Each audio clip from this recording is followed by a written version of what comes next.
Welcome to the Slop Temple. We pray this video helps. You start by confirming site ownership and creating an Adsterra publisher account. This establishes trust and payout settings. Once done, verify your email and add a payment method so earnings flow. Next, copy your Adsterra site ID and prepare a brief site description plus a visible privacy policy. These are required for ad approval. Make sure Blogger's custom domain or blog URL exactly matches what you submit in Adsterra to avoid approval delays. Now add Adsterra code into your Blogger template. Pick the format that matches your audience: banner, native, pop-under, or push, because placement affects UX and RPM. Go to theme right arrow edit HTML for site-wide placement, or layout right arrow add a gadget to drop a specific widget into a sidebar or post area.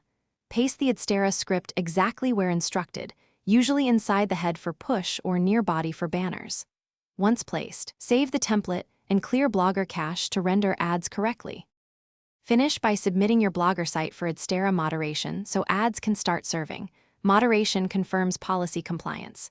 Once approved, test ads on desktop and mobile, including incognito, to ensure proper rendering and that they don't break layout or slow pages.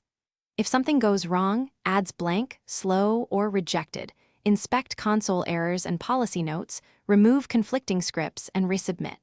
If needed, contact Adsterra support with error details. Thanks for watching. Consider subscribing if we helped you.